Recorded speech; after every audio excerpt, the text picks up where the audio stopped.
Chapter 4: The Cave of Corpses. After everything we had been through so far, I had come to trust these men completely. They were tough, experienced, and not the kind to panic easily. So when Pan muttered under his breath that something was off, I didn't question it. Big Al, the muscle of the group, shot me a look that said, "Stay back. Don't go sticking your head where it doesn't belong." I smirked bitterly. Like hell I was gonna poke around. Compared to these guys, I was about as useful as a wet paper bag. Big Al could knock out an ox with a single punch. Pan was a battle-hardened ex-soldier, covered in scars from God knows what, past missions. Uncle Jake had been getting into fights since childhood and had a reputation for being utterly insane when provoked. Even the quiet tag-along, the one who barely spoke, had an air about him that set me on edge. And me? I was a bookish antique dealer who didn't even know how to properly hold the combat knife Uncle Jake had forced into my hands. I was still trying to figure out how to carry the damn thing comfortably when Driftwood came paddling back. The old boatman smacked his smoking pipe against his boot and said, "All right, let's go." Boats here. Two flat-bottomed boats emerged from behind the mountain wall, drifting lazily toward us. The man at the helm was a middle-aged guy, dark-skinned and wiry. He called out as he navigated closer. The boats were larger than I expected, easily big enough for all of us and our gear. The old man patted the ox's neck. "We'll load the cart and the animal onto the second boat. Save ourselves some effort." Pan chuckled. "Some things are better kept close. I'd hate to see that cow panic and jump into the river." The old man nodded. "Fair point, but don't worry. This ain't no water buffalo. If it jumps, I'll haul everything back up for you myself." We grabbed our gear and boarded the first boat, while the old man led the ox onto the second. As the middle-aged boatman guided us into the water, I got a better look at him. Something about him felt off. His expression was neutral, maybe too neutral. I thought about what Uncle Jake had said earlier, about people who grew up eating the dead. The thought made my skin crawl. "Once we enter the cave, keep your voices low," the boatman warned. "Don't disturb the river god." Uncle Jake smirked. "What happens if we do?" The man gave him a sidelong glance. "You really want to find out?" Uncle Jake chuckled. "Fair enough. How long does it take to get through the cave?" "Depends," the man said. "If the water's running fast, about 5 minutes, but sometimes the current reverses. Then it takes about 15. "Reverses?" Uncle Jake frowned.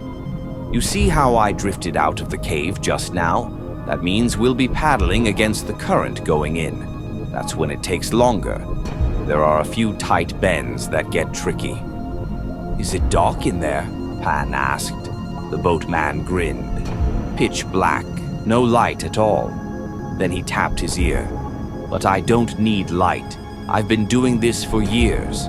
I steer by sound." Pan lifted his flashlight. "That gonna be a problem?" "Nah," the boatman said. "Just don't shine it into the water. You won't like what you see." I arched an eyebrow. "What, you got river ghosts?" The boatman laughed. "Ghosts? They'd be the least of your worries. If you're lucky, you'll just see black water. If you're unlucky, well, let's just say some folks lose their minds after a single look." As we neared the cave entrance, I finally caught sight of it. My stomach dropped. The opening was tiny. From the shore, I had imagined some massive cavern, something grand and ominous. But this was a slit in the rock, barely wider than our boat. The ceiling was so low we'd have to duck just to fit through. Pan cursed. "Jesus, that's tight." The old man on the second boat laughed. "You haven't seen the worst part yet. Some sections are even smaller." Pan forced a grin. What a great place to get ambushed. No way to run, no way to fight. As soon as he said it, I caught a flicker of movement. The boatman made a quick, almost imperceptible hand gesture. The old man's face tensed. Bingo. Something was definitely wrong. Before I could say anything, the boat lurched forward. We were inside the cave. Pan switched on his headlamp.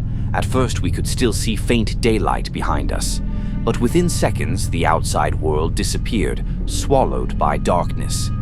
The cave was completely black. Al's voice echoed off the walls. "This place ain't natural. This is a tunnel." "Water tunnel," Uncle Jake corrected. He ran his fingers along the walls. "See how the entrance is round, but inside it squares off. That means this was a man-made tunnel, a very old one." The boatman smirked. "You've got a sharp eye. This whole mountain is an ancient tomb. There are a dozen of these tunnels around here. This one just happens to be the biggest." "You know a lot about this for a ferryman," Uncle Jake said, handing him a cigarette. The boatman shook his head. "I just listen to what travelers say." Al and Pan kept their hands on their knives, keeping up casual conversation but staying on high alert. I did a quick head count. 1, 2, 3, 4, 5. Wait. I blinked. The boatman was gone. The old man was gone. "What the hell?" I whispered. "Pan?" Uncle Jake's voice was tense. Pan swallowed. "I didn't hear them move. They were just gone." "That's bad," Uncle Jake muttered. "We don't have corpse scent. No idea what happens to the living in here." Pan cursed. "Shit. Hey, Al, did you ever—" "No," Al cut him off. "I never ate human flesh, okay?" Pan pointed at him. "Bullshit. Your family ran a meat pie shop.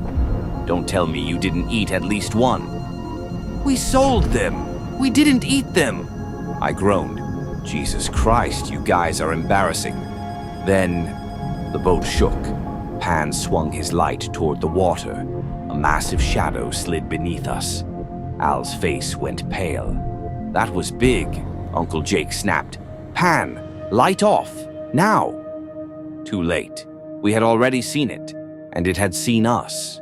A dark shape, too big to be a fish, too long to be a man, slithered just below the surface. Pan and Al sat frozen. Even the quiet guy, the one we had all underestimated, had gone rigid, his eyes locked on the moving shadow. Then, without warning, he dipped his hand into the water. Lightning fast, his fingers snapped shut around something. With a quick flick of his wrist, he yanked a writhing black mass out of the river and tossed it onto the deck. A giant bug. Its legs twitched as it flopped against the wooden planks. "Dragon lice," I exhaled. Relief washed over me. "Jesus, don't scare us like that.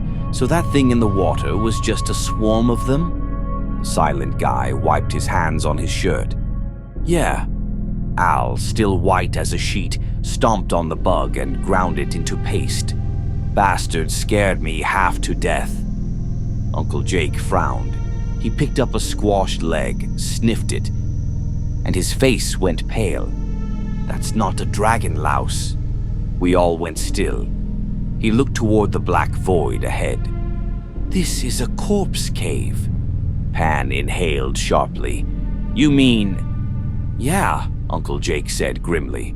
"And if these things were fleeing, that means something bigger is coming."